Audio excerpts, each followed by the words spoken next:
Arvind Sharma.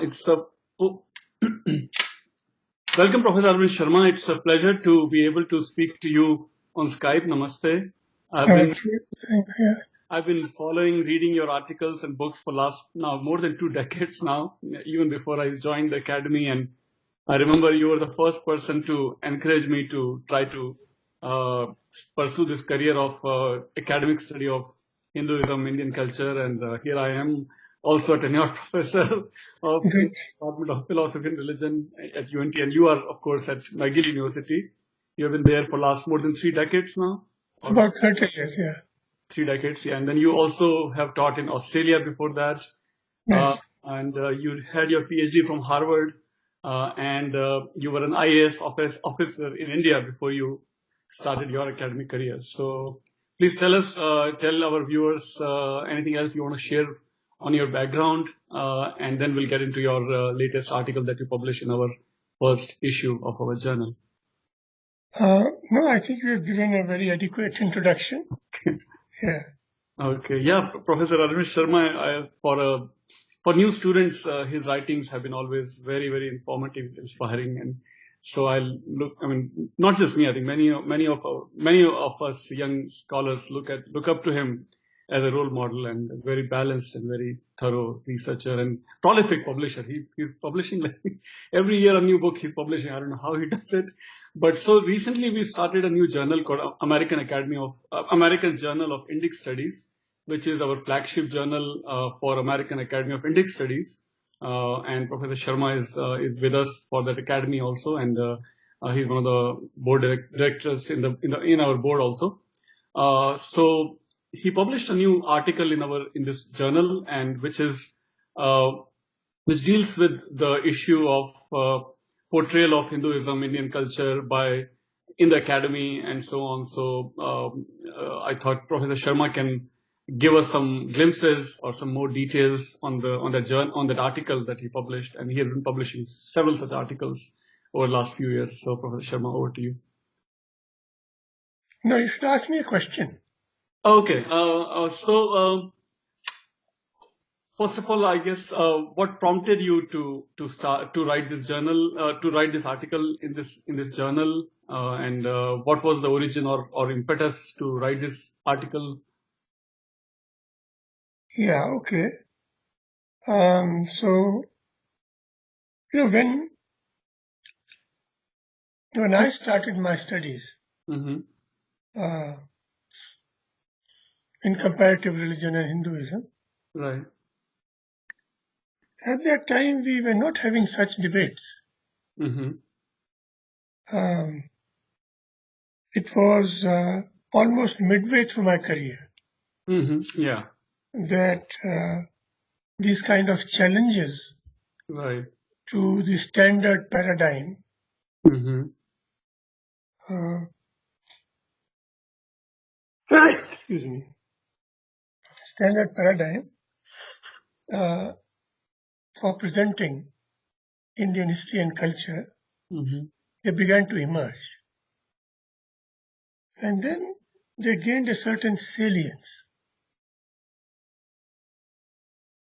And if you look at it in retrospect,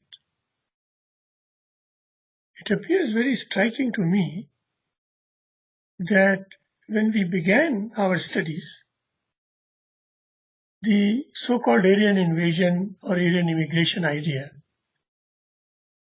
was treated as on the fringe, almost the lunatic fringe, in the field.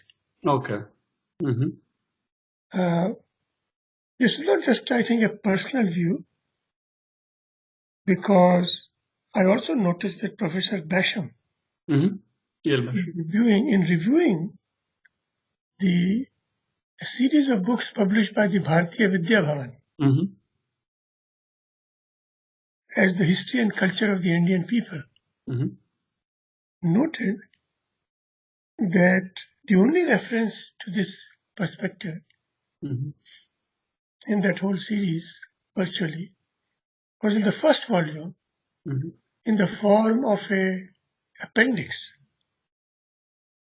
with the clear indication that this discussion is being included for sentimental reasons. Okay. So Professor Basham described it as an apologetic attitude with which it had been included in the volume. Okay. And yet, as we advanced in our career, this position began to be articulated with increasing vigor and what its proponent claimed was sound evidence to such a point that it became a major issue and then has remained a major issue till this day. This sort of surprised me a bit, that a view which had no purchase in the beginning and was not taken seriously should become almost central to the discussion. And I think Edwin Bryant's position on this issue seems to be the most balanced one at the moment, that there isn't enough evidence to call the issue either way. Right. So for a line of argument to reach this point in the field from being virtually absent in it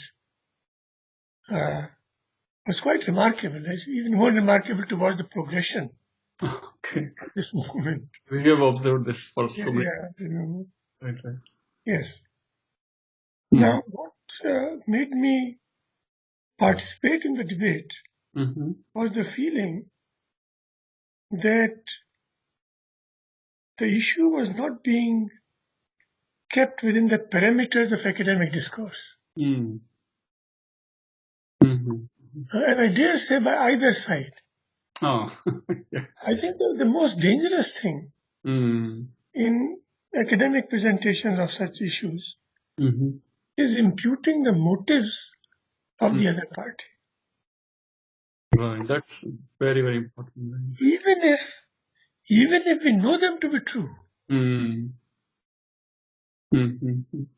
Now, I'm going to make what I think is a very important point. Yes.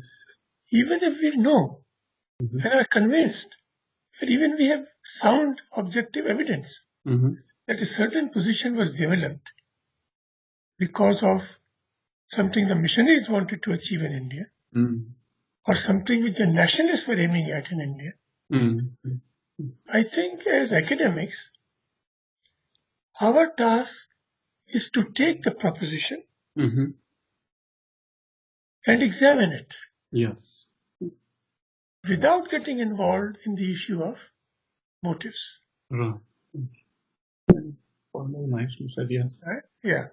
Now, I must admit, though, having said that, that it will not be an easy position to maintain. Yeah. Because if you look at the study, if you look at the history of the study of religion, you will find, as Professor Eric Sharp suggested, that it has gone through three main stages. First, you were concerned with the materials for the study of the role of religion in the history of humanity. And so you have data coming on board from primal religions, from Asia, from remote parts of the world, and so on. From the Islamic world, from the Chinese world. Then the second center of interest became, after there was enough material to explore, the method we were going to use to explore it. Right. And that became a major concern. Yes. And then remained a major concern for almost a decade or two. Then motive. First materials, then method, and then motive for exploring or using any method to explore that material became an issue. And probably Edward Said's Orientalism was a major benchmark in this transition. Yes. So when the whole field is moving in this direction of motive, sense, right. Everyone is arguing that we should not even ignore, but certain in examining the point, not use motives to dismiss the position. Very nicely said, yeah.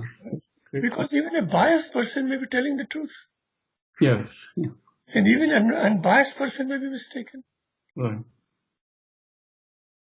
So I tried in my own humble way to remind ourselves that our commitment, primary commitment as academics, remains to examining the proposition. Yeah.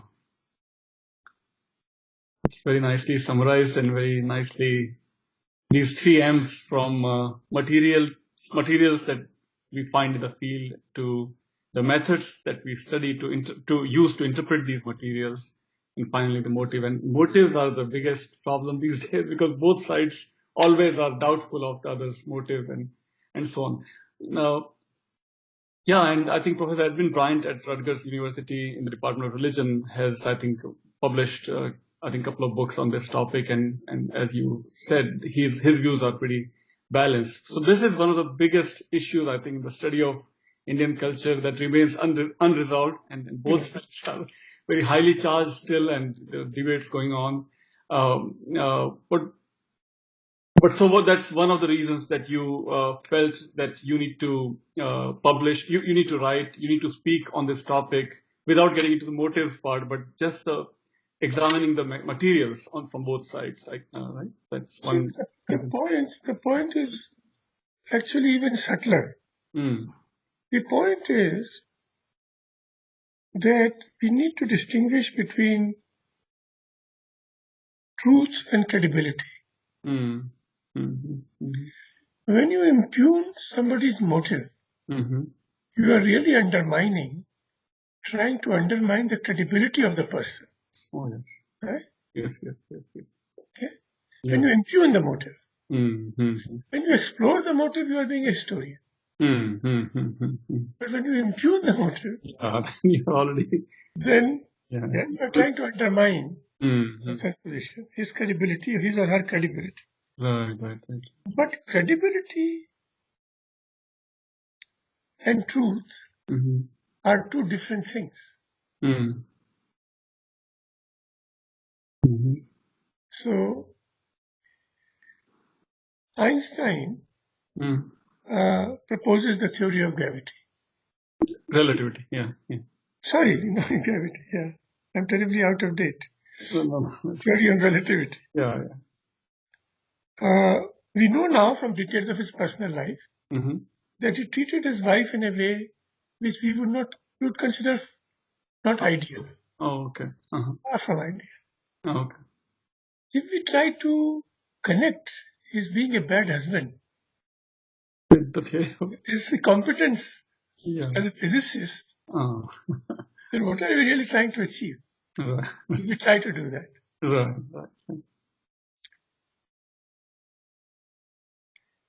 That can only affect the credibility of what his position. Right. Or as proposing a position. But it cannot determine the truth or otherwise of his proposition. Yeah, right. So even if people don't have credibility, and this is a hard point to make, even when people don't have credibility, scholars have an obligation to examine the proposition, unless, of course, it is totally, irrelevant. Yeah, unscientific. Yeah. And even there, one has to give the benefit of doubt to the point of view. Right.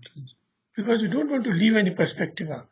Right. Outrightly rejection should not be done. I would even go so far as to say that one should examine an issue from all points of view, including the obtuse. Yeah. Right. Yeah. So this issue itself is such a complex topic. Should we continue on this, or would you like to share what are some other problems that has prompted scholars like you and I guess in very small, humble way, some of us other scholars who have also tried to speak on this topic of the presentation of Hinduism, Indian culture by the academics. What else are there other big issue that has prompted you or and others in addition to Aryan invasion theory? What else? Well, there is a broad issue which I see now more clearly than when I was intervening in the debate earlier. And it is this.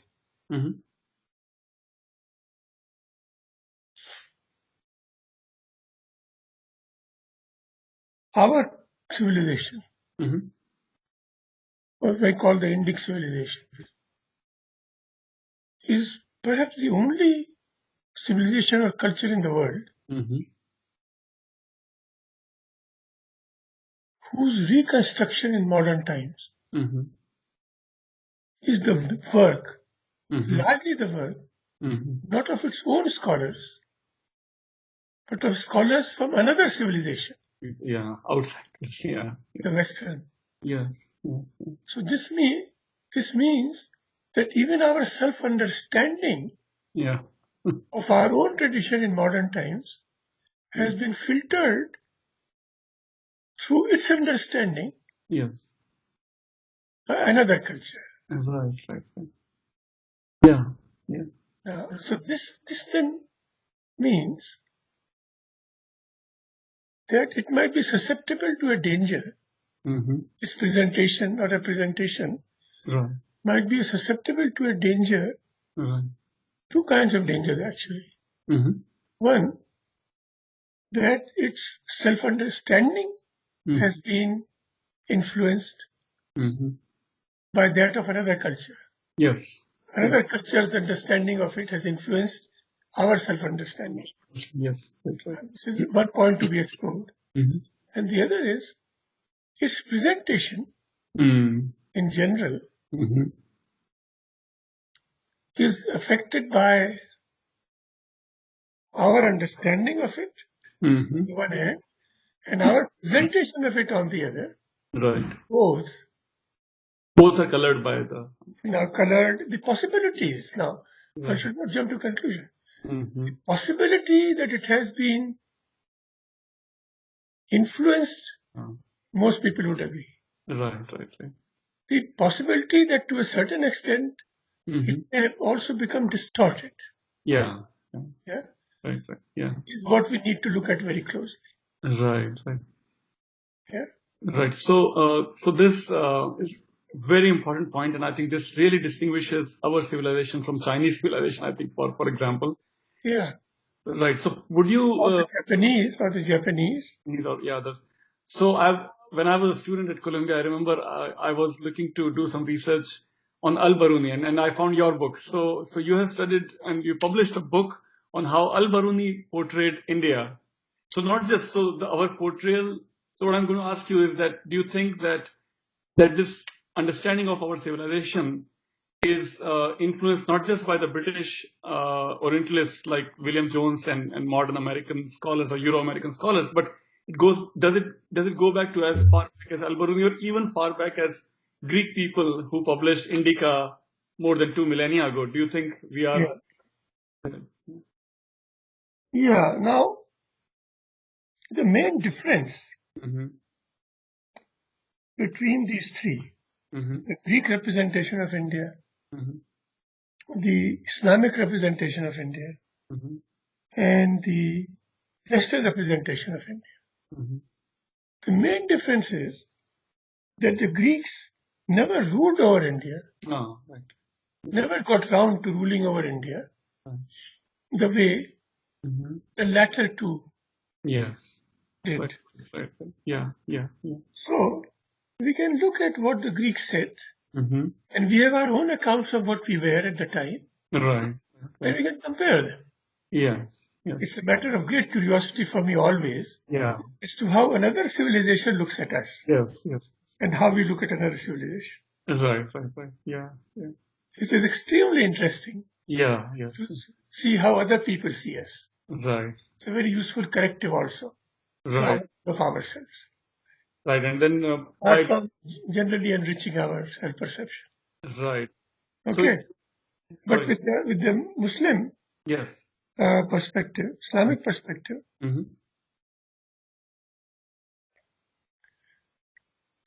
one difference is that they did rule over India. Yeah. And so they had the occasion, the opportunity, or there was the historical opportunity of their self-understanding influencing our own. Yeah. Yes. And it perhaps did. Yes. Okay. Yeah. But what sets the modern apart from them is that despite the Western being a domination of India, political domination being shorter duration than the Islamic, its penetration of the intellectual life of the country has been deeper. Much deeper and much more influential. Yes. And that has been because that took over the educational system. Now, in the case of the Islamic occupation, a parallel stream of Indic pedagogy continued to flow. Fortunately, it even continued to flow under British occupation. So much more attenuated. Much more repressed, or yeah. Right. Yeah. Yes. And there, of course, is the proximity of our situation, the British, to the Western. That is, it lasted for 200 years. It meant the introduction of English as the medium of instruction. Is a very important move. Yes. 1835. And the continuing dominance of English in the higher studies. Yes. Even the actual life of India. Yes. Even today, even now. Even now. Yes. So that was a much more influential and. So it was probably much more influential, and in any case, it is more proximate. What do you mean by proximate? Sorry, What I mean by proximate is that it is historically closer. Okay, very near. Therefore, we are influenced by it more directly and immediately. Right in the. We need to explore it. Okay. So in your research and your publication projects, how do you maybe compare and contrast how Greeks, or we forgot Chinese? I think some of the Chinese scholars also probably observed us and wrote about us, Fayan, Wensang. So in these four portrayals by outsiders, Greeks, Chinese, Islamic, and recent British or Orientalists, European Orientalists, would you like to speak on comparing and contrasting? I'm very glad that you introduced the Chinese because I'm only recently discovering the word for India used by the Chinese. Oh, really? What is that? Hindu. and this was used this became the major word used for India after Xuanzang's visit to India. Okay, one who walked 1,500 miles. He walked. Yeah. Right. Yeah. So I'll have more to say about it in due course. But the reason why the Chinese gets to be left out in this discussion is that there was no question of, or had been so far, now it has become a factor, a political conflict. Yes. Being involved with China. Such an important distinction. It's when you say it, it sounds very obvious, but we forget to say this. The Chinese were not attacking us ever. They were always student of India. Only now it is, Very, very important. Very important. As an aside on the point you make about the Chinese, I've always been curious as to how the Indian monks who went to China in such large numbers and stayed there, some even probably came back, how did they look upon the Chinese imperial system? What was their reaction? Did they offer any comments, if any? Wonderful. I don't think anybody has said about that. I mean, if I'm going to live in China, and I've been feeling that Indians need to now train Hindu missionaries go to China and spread Vedanta. I think they're ready for it. Right now? Personally, yeah. Oh, wow. So you think China is very, in a way, waiting for the Vedanta? There's a lot of, from many sources I've learned. Really? Okay. Including from my colleague on the governing board. Really? Of the university from China. Oh, wonderful. Yeah? That there is a spiritual hunger in China. Really? So more than Buddhist hunger, it's a more, you think... There is a lot, Christianity is spreading. Buddhism is getting revived. And Tibetan Buddhism is becoming very popular. Right. And I think the Yogi Iyengar, the author of the famous Iyengar method, he has many followers in China. In China. Okay. He went to China and was very well received. Oh, really? Okay. I know that Bollywood is also very popular. It's very popular, yeah. No, but I read seriously. Right. I think Hindus, I mean, those who are active in we are academics, those who are active in the field should think very seriously about sending Hindu missionaries, especially who have delved into Vedanta, to China. Yeah, what is it? And replicate what the Buddhist monks did. Yes. So I'm doing that. But that's, of course, a side issue. Right. So coming back to, now, of course, we must add, before we leave the topic of China, sure, that now the political dimension has become important. Very, politically powerful, and they don't mind. No, we have to face it, there is conflict. Yes. Earlier on, there was hardly any military conflict. Absolutely.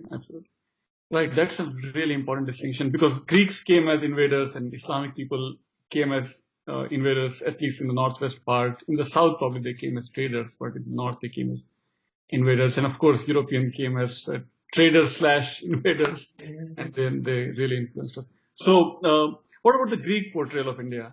Megasthenes was one of the, right? Megasthenes who wrote about it? I've covered this extensively in a chapter in the book, The Ruler's Gaze. The title of the book was changed by the publishers. From Orientalism to The Ruler's Gaze. Very recently published that, yes. Yeah. So there's a whole chapter in it on this. Right. So, so now, at present, at the contemporary times, there are no direct political invasion happening onto Indian civilization or Indian country of India. But would you like to speak on other issues? Like, what are the issues that are we can maybe discuss in addition to Aryan invasion theory, and that issue we discussed in detail, a little bit detail. Any other big issue that you would like to share, or that caused these tensions of or motive, like the issue of motive? I think I should pursue the point we have already broached. Because that is the direction in which my recent thinking has moved. I am fascinated by the terms we use in our discourse. So we use the word Hinduism. That is not a Hindu word. Foreign word. We use the word caste for our social structures. That is not a word we would have come up on our own.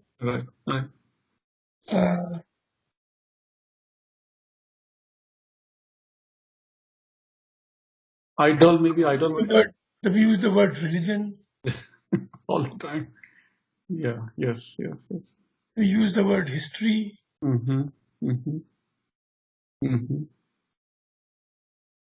Now, what I'm discovering is that even the words we think, because they are in an Indian language, are ours, may not be ours. So even Indian language words? I just learned that the word Adivasi,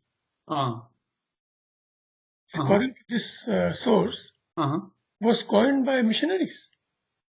Really? In the early part of the 20th century. Oh, wow. So it always, so our own word has emerged in a context in which the Aryan occupation of India, rather the Aryan invasion / immigration of India, was accepted as gospel truth. Yeah, I didn't know that Adivasi. Otherwise, the Adivasis would be the people of Mohenjo-daro and Harappa. Yes. So, and if the identification with the Vedic text is in due course upheld, we have no idea whether it would be. And they would be the Adivasis. Yes. That we know so far. Maybe there were people but it seems like they might be the first ones. In a sense, in a major way. So, so there are two things to be explored. The use of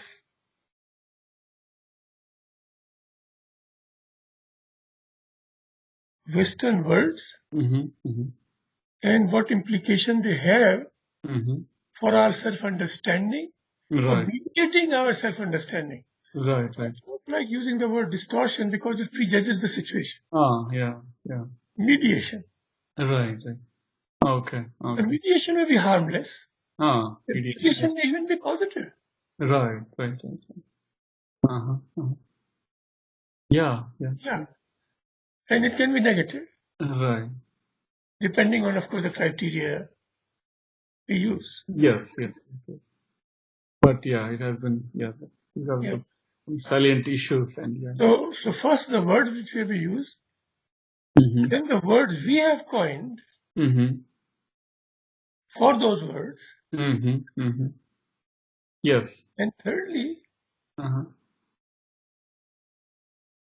words coined in our languages which are not our own in terms of the pre-British use. Right. Such as Adivasi and... Like Adivasi is the one example I recently identified. I've yet to investigate it. Okay. Because what is becoming very clear is that the word you use has very subtle and almost imperceptible but very tangible implications of what happens to our self-understanding. Yes. Now, the example about which I am fairly confident now is the use of the word religion. Oh, yeah, of course. Yes. But the effect it has, the subtle part of the effect it has, is what I want to dwell on a bit. That in a cocktail circuit in New Delhi, we'll use words like Hinduism, Buddhism, Jainism, Sikhism as standing for different religions like Judaism, Christianity, Islam. Yes. Right? Yes, absolutely. But the relationship between Judaism, Christianity, and Islam and these Indian religions is very different. Yes. You can't be a Jew, a Christian, and a Muslim at the same time. Right. Impossible. Yeah. But in pre-British India, religious identities were fairly fluid. Yes. Even today.